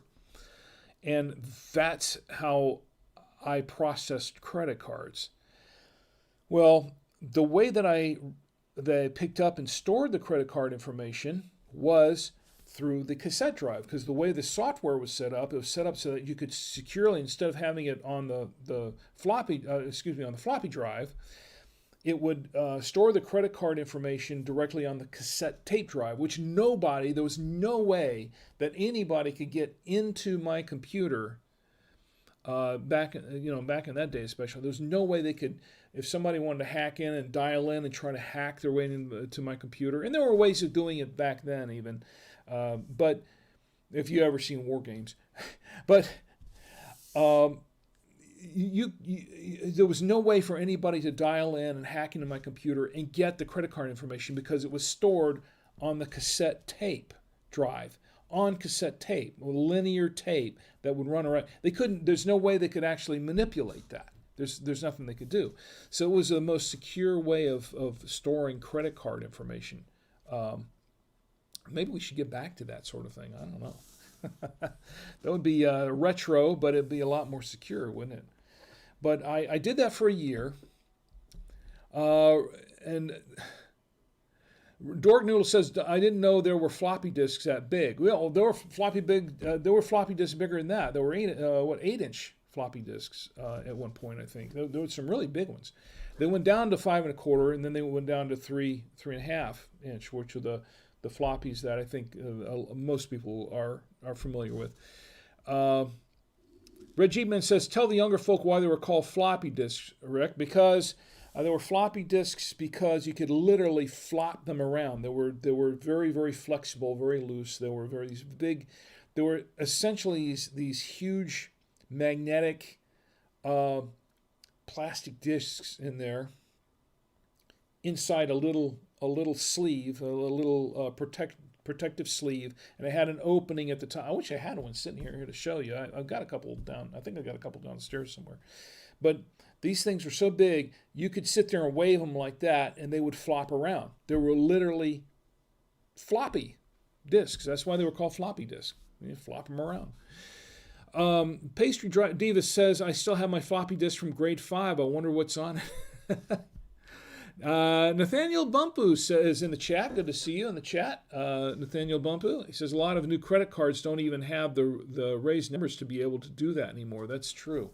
Because there's really no need to do that anymore. That's actually a holdover. The raised numbers on the credit card is actually a holdover from the days of actually manually having to manually doing a card imprint. I don't know that there's any place. I think I saw one place once a few years ago that still had one, and I was shocked. I went in there and I was shocked to see them actually do an imprint, and that was like I think it was almost 10 years ago, and I was shocked to see that because it was like you never saw that anywhere. I think I still have my imprint machine downstairs somewhere and a few blank ones. Not that I ever use them or would need to, but. Yeah, definitely a relic of times gone by, but that they still kept those raised for a long time because of that. I still have some credit cards that are raised for imprints. There's no need for it anymore. I don't know that anybody uses them, and I got a PayPal card a few months ago that did not have raised. That was the first one I received from PayPal that did not have the raised digits on it that were just printed on there, and that took some getting used to because I was thinking, well, wow, that's weird. Is this even a real credit card? But really, there's no need for it. There's actually no need for it anymore. Most people don't even. I mean, for the last 7 months, I don't know how many people have actually had to swipe a card through anything at a register physically, because I think most people are doing this online now. They're buying things from Amazon and from other websites like the company I work for, our website, buytwoareas.com. They're not even swiping a card, because they're just ordering from home. Pastry Diva says, click, the only way to transaction in a power outage. Yeah, that's true. Red G-Man says, Rick, when I was traveling in the U.S. 10 years ago, there were still motels out in smaller towns that were using the clack gadgets. There are a few places, I think rurally, some places that still use them. That's probably still why they have the raised digits. But I honestly, I haven't seen one in eons. I mean, just a long time. Nathaniel Bumpu says the Apple Card doesn't even have a number on it.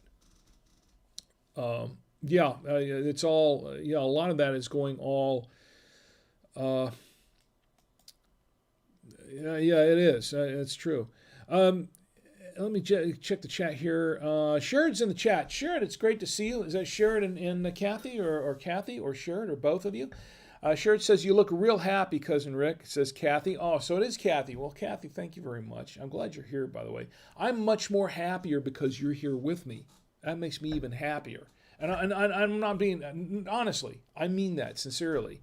It makes me happier when there are people here in the chat with me, and the more the merrier. And Kathy, I'm glad you're here. And Sherrod, hopefully you're here too. And Ed too. I am. I'm really much more happier when everyone, all my friends are here in the chat talking to me, talking with me. It's much better. Regimen says better to drink in company. Yes, that's true. Although I would not better to drink when you're working in the company during the day, but yes, is where. But yeah, no, it was my weak attempt at humor. Where was it going? Okay, so I did that for a year. I did the online shopping mall, the first online shopping mall called Zeta Software in Central Florida, and I actually made some sales. at it, but I finally took it down after a little over a year. And the reason that I did that was because it just wasn't sustainable at that point, because there weren't. It wasn't that the idea wasn't good, because everybody that I talked to thought it was a great idea. They really liked it. And actually, for if someone purchased it locally, I would actually drive it over to their house, and make a delivery to their house so they wouldn't have to pay shipping charges. If it was a local and nearby, I'd drive to their house. If it was otherwise, I would be shipping it out to certain places. I did a little bit of that. But I tell you what, when I did a little bit of that driving around, I took it down after about a year, or a little after a year, because I felt like I was not making enough sales to sustain it. There were sales coming in, but just not enough to sustain it for the time that I was putting into it and the work I was putting into it. Now, what I should have done, and this is a mistake that I've made a few times since in businesses I've started. I didn't really give it enough time. I should have given it a few years, but I really didn't have the funds to last a few years to do that, to sustain it with, because I had to work for a living to sustain myself, because the little company wasn't doing it. Just not enough sales to do that. And the reason was because I was simply too early. Everybody told me it was a great idea in concept. People liked the idea, but I had been told that I was a little early. And yeah, I was way too early on that because people weren't online then. The only people that were online at the time, even a lot of the gamers, other gamers that were into gaming stuff, were not online. The only people who were online were other nerds and geeks like me. Those were the only people that were doing anything online because AOL didn't even exist. It was, well, Quantum Link existed. Quantum Link was there. It was the other big thing. There was Delphi, and there was CompuServe. And CompuServe and Quantum Link were the two. Now, Quantum Link was what became AOL, but Quantum Link had two or three different branches. Quantum Link was the one for the Commodore 64, and they had Apple, and they had several others that were for the different. They had one for Apple, they had one for Atari, and they had one for the PCs. And it didn't really mesh and become AOL until I don't know. I think about a couple of years later after that. It was actually right after that I took down my my little business that it actually started to mesh into AOL, because I was doing this back in 1985, 86. These were the years that I was running my online computer business, 1985, 1986. And at the time, that was what was out there, bulletin board systems. And CompuServe was a dial-up, dial-in bulletin board system. Quantum Link was the same thing. It wasn't, and most of the people that were there, then there were millions of people on some of those platforms overall around the world, but the people that could dial in locally to me, they were few and far between because the general public just wasn't online at that point. The internet didn't really technically exist for them, even though the internet was around. It was actually used by government and educational facilities. It really wasn't released it wasn't available to the general public until some years after that. So basically, everything was dial up into individual bulletin board systems and those platforms like CompuServe.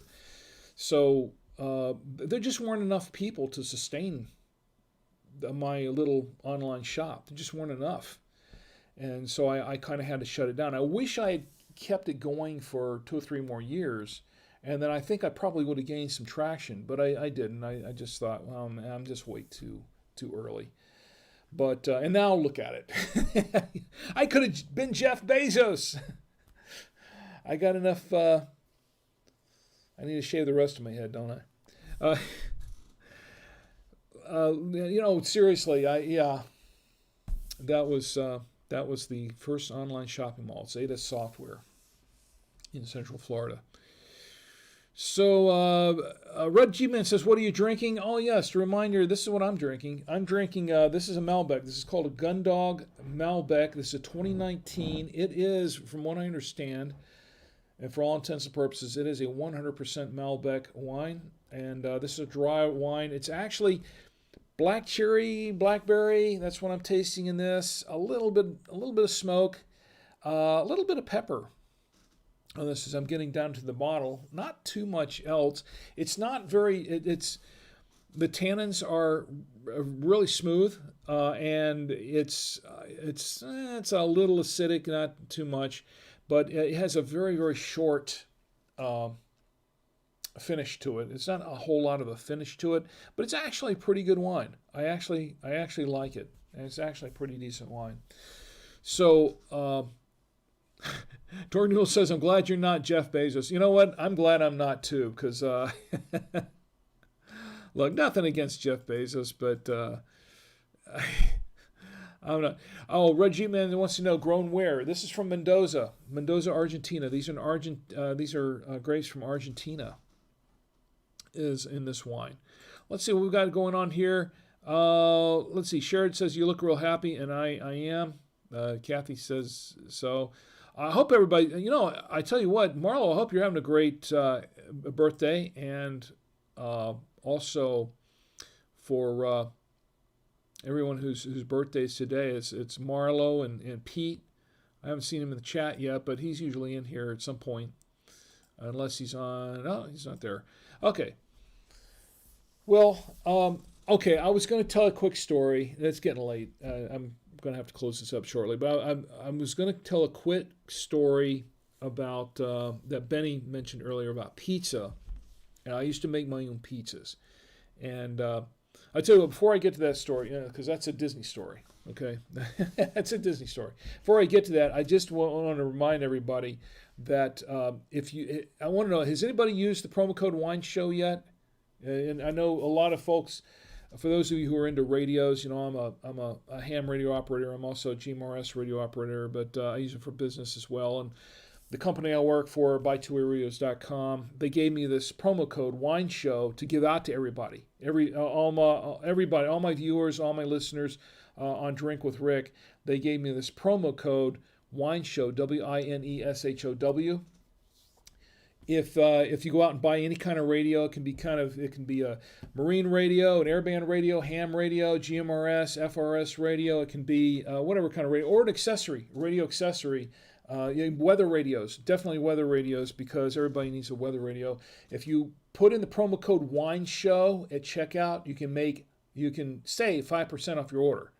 Save 5% off your order, and that's at buy2wayradios.com. BUYTWORADIOS.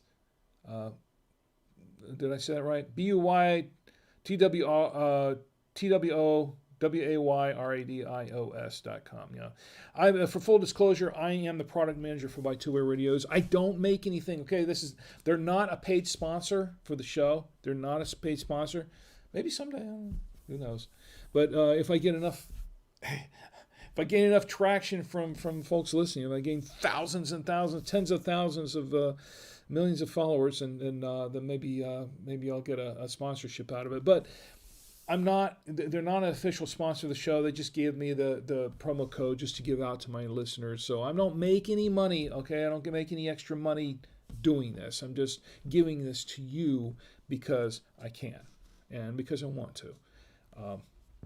So that's my and I'm a big believer, and I'm a radio operator, and I'm a big believer in being prepared, especially with with weather radios. You know what? Our weather radio went off last weekend because we had a big storm come through. The remnants of that storm that came through, was a beta, gamma, I don't know. I'm losing track of them now. But we had that hurricane that hit late last week, that hit the coast, and it came up to North Carolina, and we got the rain from it, the remnants from it, and they had our weather radio. We knew we were going to get some rain last weekend. It pretty much rained all last weekend, but and it stopped for the wine show. But of course, the weather stops for the wine show, which is cool. It's good for me. But it rained most of the weekend. But our weather radio went off. I think it was it Friday morning, Saturday morning? It went off. And we had a tornado warning. Now I have a WR120. That's one of the radios that's on, that you can see here on the site here. If you look up in the upper right-hand portion of that, where all those radios are, that's that white one there. So the WR120 is the weather radio there. We have one of those on our wall downstairs, and it went off suddenly. And right next to me, I was standing right next to it, and it went off. Kind of freaked me out a little bit. But tornado warning. And that's different from a tornado alert, or tornado advisory. That you're talking about a tornado warning. That means that they've spotted some circulation in the radar that looks like a tornado is imminent. So they were warning everybody in the general area to just hunker down, find a safe place, go there, and be ready in case a tornado hit. Now, we were ready. We have an emergency bag, an emergency kit that we have, and we have a designated area that everybody knows they're supposed to go to if a tornado hits. So we were all ready for that, and I had some radios there, emergency radios. But unfortunately, we didn't get one. We didn't get a tornado. We watched it. I was keeping a sharp eye on it, and it passed. The storm passed without a tornado occurring on our area. However, there was tornadic, what they believe was tornadic activity. I think it was to the east of us, and they had a little bit of damage there. So It could have been. It could have been worse. It could have been. We could have got hit by a tornado. Fortunately, we didn't. But someone else down the road did get some damage. But the fact that we had the weather radio and we got the alert and that said, hey, go hunker down, get ready in case a tornado hits, and we got ourselves ready. I went out and got the gear. We're all set just in case, because you never know. You never know what's going to happen. And with a tornado, sometimes all you get are seconds. Sometimes it hits almost without warning, but sometimes you just get mere seconds. So before something hits, so you don't want to mess around with that. But we were thankful that we had the weather radio, and I highly recommend that everybody get one. Once again, use promo code WINESHOW there. You can save 5% off your order if you order one from buytwowayradios.com. All right, so Red G-Man says, alas, most but not all U.S. radio gear uses frequencies specific to the U.S., and any mains gear is a different voltage and plug type. Nathaniel Bumpaboo says, just poured myself a night, slightly stronger than the Malbec Glendronach 15. Let me see. Glendronach 15. I'm going to look that one up. I'll have to do that after the show. Let me get my show notes here. Glendronach NAC 15, huh? I'll have to look that up. I don't know. Is that what that is? I'll have to check that out. Okay, so anyway, I was going to tell you the story of. Benny, remind me again. It was. Oh yes. Ed says, did I miss the national days? I wasn't too with it all the show. Actually, you did, Ed. You did. But you can go back and rewind. You can catch it on the rewind. You can replay it and catch the national day. Oh, no, I did not do the national days. You are right. You are absolutely right. Ed, I'm glad Ed's here. I did not do the national days, did I? I forgot the national days. I'll tell you what, let me do that now real quick. Let's do the national days. I'm going to toast the national days. Marlo, if you're still with me, I'm sorry I forgot about the national days. I got off on a tangent, which I often do on this show. But October 17th, let's do it. We need to have do we need this? Okay, we'll have it up here. National Edge Day. National Edge Day is today, October 17th. We're almost at the end of the day. National Mulligan Day. If you like to play golf, National Mulligan Day. National Mulligan Day was today. And have you ever given yourself a mulligan? You ever had anyone else give you a mulligan? We went out. Tommy had his birthday celebration, I think, a couple of weeks ago. We went out to do miniature golf, play miniature golf, and I think I gave one of them a mulligan. I think one of his friends knocked one out, and we gave him a mulligan. That's mulligan. If you're not familiar in golf lingo, that is when you get a do-over. It's kind of like a do-over. You get to go again. Like something happens, it didn't work out right, so you give him a mulligan. You give him a do-over. That's what a mulligan is. Here's the National Mulligan Day. It's also National Pasta Day. We had some pasta with our dinner tonight, along with the chicken. I love pasta. Got stories about pasta, lots of stories about pasta, but this show is going to go full 2 hours if I do that. So, National Pasta Day, we're just going to drink to that, okay? Today is National, for another 15 minutes, is also National Black Poetry Day. There's some great black poetry out there. National Poetry Day, and I'm going to read this right directly from the nationaldaycalendar.com site. If you don't mind, Marlo, I'm going to read directly from that. That's the mulligan one. I know I had several. Okay.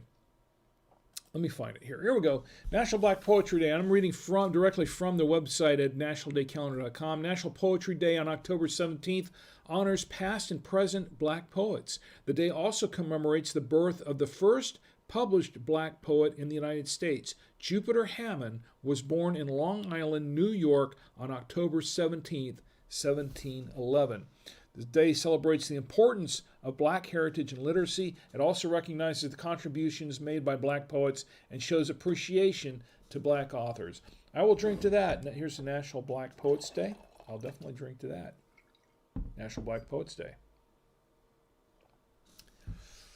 What else we have here going on the national days? It's October is also my October calendar just blanked out on me. Let's see what we got here. So I can refresh this screen here. For some reason, it's going out on me. Let's see, October 18th. Let's see, is that October 18th? Let's see. Yeah. Okay. Yeah, it's not loading for me now. Oh, here we go. National Sweetest Day is also on October 17th. National Sweetest Day, not Swedish, but Sweetest Day is the third Saturday in October. This is a day that is, it's found its beginnings, I'm reading from the nationaldaycalendar.com again. National Sweetest Day found its beginnings in a holiday founded by the National Confectioners Association in 1916 called Candy Day. It was originally called Candy Day. On October 14th, 1916, candy shops around the country filled newspapers announcing their sweetest treats and delights. Originally designated to be celebrated the second Saturday of every October, the Confectioners Convention, can you say that? Convention. The Confectioners Convention in Detroit in May of 1916 made the final resolution. Walter C. Hughes, the secretary of the National Confectioners Association, encouraged Americans to patronize their local candy shops, bakers, and druggists for the highest quality confections. And I think you're supposed to give candies back and forth to everybody on this day. So here's to National Sweetest Day. I love candy. I did an impromptu candy review of Necco candies. Was it last week or the week before? I did that. I have to follow up on that at some point. That is National Sweetest Day. Tomorrow is October 18th, which is actually in about 13 minutes. It's National Exascale Day. National Exascale Day celebrates the scientists and researchers who make breakthrough discoveries in medicine, material sciences, energy, and beyond with the help of some of the fastest supercomputers in the world. Here's the National Exascale Day. Didn't know that was coming, did you? To be honest, neither did I. Until I looked at my calendar, my National Day calendar that's sitting that's up on our wall. That's when I found out about that. Or actually, I found out about it when I looked up the site today. But it's also International Legging Day. This is actually the thing about an International Legging Day is this is supposed to be the official day where it gets cold enough to where the ladies wear leggings. So here's the International Legging Day. It's supposed to be the first day of the year that's cold enough to where all the ladies can put on their leggings, wear leggings. Okay, National No Beard Day. I had a beard. I shaved it off. I had a beard when I met my wife. After I quit Disney, I grew a beard. Shaved it off when my wife said, "Will you shave your beard for me because I hate it?" So I did that for her love, and she loved me all the more for it. So, and I've gone beardless ever since, although there are days when I will let a little stubble grow, but for the most part, I go beardless. Here's the National No Beard Day. Never really regretted that. And then National Chocolate Cupcake Day is tomorrow. This is dangerous. I can't eat cupcakes, but I love cupcakes and I love chocolate cupcakes. Maybe I can't eat a cupcake, but I can certainly drink to one, right? So here's the National Cupcake Day. I'll toast that. And with that, that closes the national days. Once again, we're drinking this. I'm drinking this Malbec. It's a good Malbec. I like it. It's actually pretty decent. Once again, you know what? I've got to drink to Ed, because Ed, without you, I would have completely forgotten the national days. Here's to my good friend Ed Anthony. Thank you for reminding me. He's got my back. A good friend will always have your back, and Ed has always been a good friend. And I do appreciate that, Ed. I really do. Pete is in the chat. So Pete's in the chat. And I did say happy birthday to you. This is my good friend Pete Weiermuller, the birthday boy for another 10 minutes. He says, hey, Rick, just woke up. Think I went to a sugar high from the birthday cake Denise got me. Thanks for the shout out. Well, you're welcome, Pete. And once again, happy birthday. You got to be careful with those sugar highs, sugar rushes. I've had a few of those. How's Aunt Connie doing, by the way? I hope she's doing well. And let's go back to Twitch for just a minute. Let's see. Well, wow, I got lost in the chat here. I got to go scroll up here just a little bit. Nathaniel Bumpo said, oh, okay, I already read that. Okay. Beast on Gaming says, LOL, I feel like the holidays were made by some drunk guy with a calendar going, yeah, that one can be pasta day. I'll drink to that. Because I can, right? Beast on Gaming says there's so many holidays. Yeah. Beast on Gaming, and now I look insensitive for saying that. No, you don't. There might be some truth to that. You know what? I'll drink to that. I'll drink to that. I'm having a great time tonight, folks. I hope you are too. Beast on Gaming is Candy Day. Yeah. Confectioner's Convection. It says say it 3 times fast. Confectioner's Convention. Confectioner's Convention. Conventioners. I can't do it. Ask me. I can't even do it when I'm sober. Not after I've had half a bottle of wine. I can't say confectioner's convection. I want to say convection, as in convection oven, which some confections are baked in a confection.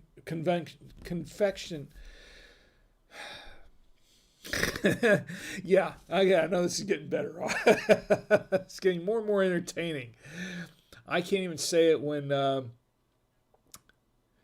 confectionery, convection oven. Yeah, a convection oven. You know what a convection oven is, right? All right. So no, I can't say it 3 times. I can't even say it 1 time slow. I can't even say it 1 time slow, much less 3 times fast. But thanks for the challenge. Toto the Dog One is in the chat. Good to see you, Toto the Dog One. Rick says, you are very cool, man. I appreciate that. I don't know how cool I am after... It's getting warm in here. Here's to you, man. Okay, this has been a lot of fun. You know what? This has been the most fun I've had in a while. I do have fun every week. I do have fun every Saturday night when I do this. But I tell you what, this has been a lot of fun. Once again...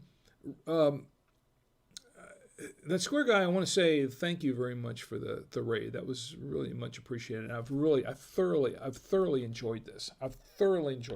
This has just been awesome, been great. I wish I could return the favor. I don't know if I have enough followers here to do a raid on your channel, but I would love to someday be able to return the favor in kind.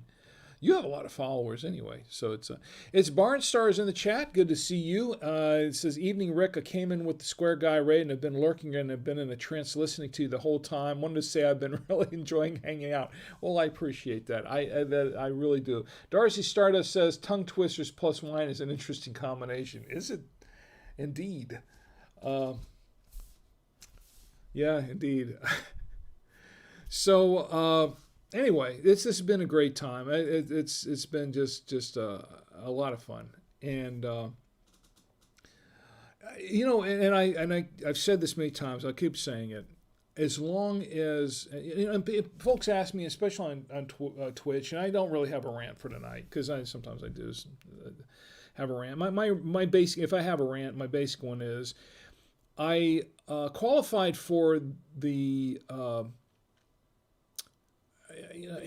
I qualified to monetize on Twitch some time back, but I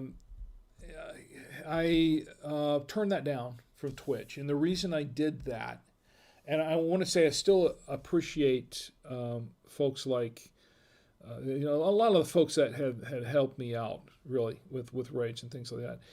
The reason I haven't monetized on Twitch is not because I don't want to. It's because I simply can't right now. The way that Jeff Bezos and Amazon, since Amazon purchased Twitch, and this is just a serious moment here, so that everybody understands where I'm coming from. The way that they have structured Twitch for becoming an affiliate and becoming a partner, things like that, is such that in order to do that, there is one stipulation. There's one stipulation that you have to abide by, that you have to agree to, that I cannot agree to. And it is this. When I started this, and I've been doing this for almost 2 years, I'm very close to 2 years now, that I've been doing this stream, this wine stream, every Saturday night. I've been doing it very diligently every Saturday night. I've only missed a couple, 2, maybe 3. I think one was because I had to go on a trip that I had to take, and a couple more was when I was under the weather, and I was too sick to actually do it. The rest of the time, every Saturday night, I've been here with you because I love being here with you, every one of you. I really do. I have a great time being here, and I love being here with each and every one of you, all my friends. And this is one of my favorite places to be on a Saturday night, and I really enjoy this. And my family is lurking around in here and there, so it's not like I'm completely separated from my family. They're here too, and they're very supportive. My wife has been extremely supportive, and my kids both. Both my kids are mods in the Twitch chat, and they've just been great. Everybody's been great to me. And I really want to do something with this because I'm having a lot of fun. It's great. Everybody seems to enjoy it, and I appreciate that. The thing is that when I started the wine stream, it started off on Facebook, and when I started multi-streaming, I multi-stream. So about half of my audience is on Facebook. I have a lot of my audience. I have some of my audience on YouTube, and my YouTube audience has been slowly growing a little bit. Not too much, but it's been slowly growing. But a lot of people that can't watch me on Facebook and that are not associated with Twitch at all. There's some folks there that they're not even aware of Twitch, or they're not even associated with them or whatever. They watch me on YouTube, and I do have people that watch me on Twitter. So I multi-stream. I multi-stream to all 4 platforms. I multi-stream to Facebook, to YouTube, to Twitch, and to Twitter. That's how I do this. And that's how I set everything up, because my audience is kind of spread out over all those areas. And when I go and kind of, and when I look at one platform, I don't really have that many on one platform over another. Okay, but when you combine all the platforms together, my audience is a little bit larger than you might think, and it's not that big. I mean, I'm not going to make any bones about it. I'm a small guy, and I'm just doing this for fun. Okay, I'm pretty much doing it for fun, but my audience is spread out over all these different platforms, plus my own website. There are people that watch on my website that don't even go to that. They don't want to have anything to do with Facebook or Twitter or Twitch or YouTube or any of those platforms, and they just watch me on the website. So technically 5 places that they're watching me. So that's how it's done. That's the live stream. Now, Twitch has a stipulation in their contract, in their terms. If I want to be a partner, or even if I want to be just an affiliate. And their stipulation is that I have to do my stream on Twitch solely for the first 24 hours. Now, after the first 24 hours, I can do whatever I want. But for the first 24 hours when I do a stream, I have to stream only on Twitch. And that's unacceptable to me. There's no way I can do that. I can't do it because I multi-stream all at once. This show is being streamed, simultaneously being streamed to 4 different platforms, and 5, including my website.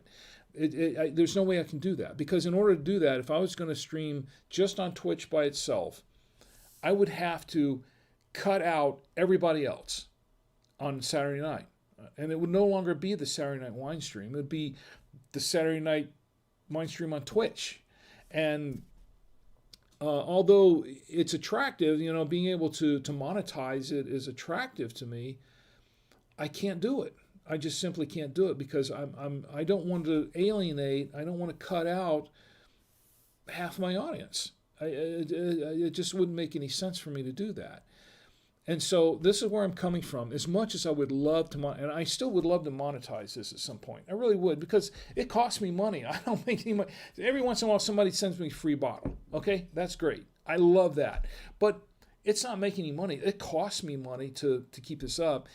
Every once in a while, maybe I'll make a few cents when somebody goes to my website and clicks on, I'm going to buy a Veneto wine lover set or an aerator or something like that. I give more stuff away than I make money from. I do. I honestly give more stuff away. So, I'm not complaining or whining or anything about this at all. Okay, I'm not doing that. Don't get me wrong. I'm just being honest with you. I'm not making any money doing this. Not right now. I'm doing this for fun. And I tell everybody that as long as it's fun, as long as I'm having a good time, you and me, that's the most important thing. The relationship, you and me, everybody just sitting around having a good time on a Saturday night. As long as I'm having a good time doing this, I'm going to keep doing this as long as I can, health-wise, as long as I'm healthy, if I don't drop dead tomorrow, or get COVID or something, as long as I can do this, I'll keep, as long as I can afford to do it, because I'm in a studio with the lights and all kinds of stuff going on, and I'm hobbling around on an old used computer that needs to be upgraded, but can't afford to upgrade it right now. As long as I can do this, and it's fun, I'll keep doing this. The moment that it stops being fun and I can't do this anymore, I'll stop. But as long as I'm doing it, I'll keep doing it. I'll keep doing it because I want to be here with you. I do. It's just a great time. My family, my friends, acquaintances, friends that I've met, and some friends that I've met just tonight, and it's just great. I love it. I enjoy it. That's what I love, and I'm glad you're here. So that's where I'm coming from. And I didn't mean to get on a long diatribe. It wasn't meant to be a rant or anything, but I'm just being honest with you. That's where things are. So Darcy Stardust says, I like your attitude, Rick. You care so much about your viewers. I do. And like I said, if I was just here talking to myself for 83 episodes, it would be no fun at all. And I would have quit after episode 1.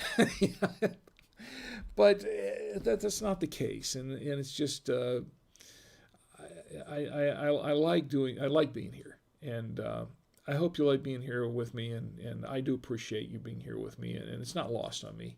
It's not lost on me at all. As Barnstar says, respect your decision, Rick. Can't let one platform dictate what you've already established.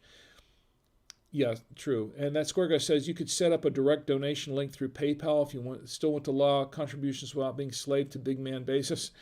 Well, you know what? That's probably not a bad idea. It's probably the thing is I don't like to beg for money. That's the other thing. I don't like to beg for money. I don't like to.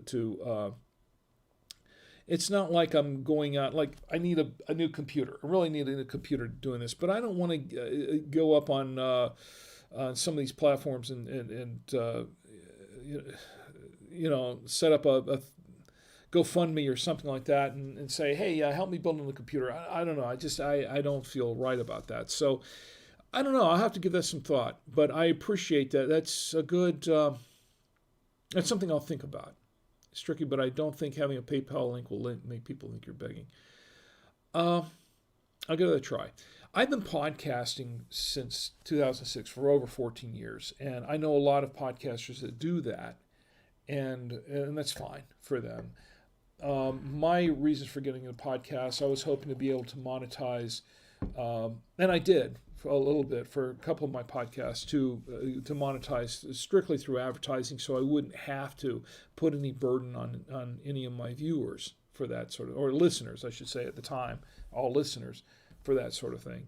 I didn't want to put any kind of burden on them. And I know that sort of thing is a little more acceptable now than it was when I started 14 years ago. But I still have to sort of wrap my head around that a little bit and kind of come to terms with that before I sort of jump into it. But it's a good idea, that Square Guy. I'll think about it. I'll think about it, and I appreciate it. But in the meantime, once again, I just like doing this. It's a lot of fun, and I'm not just saying that it's not. I'm not saying it's just because of the wine, even though I'm about 2/3 down in the bottle now, and it is good wine.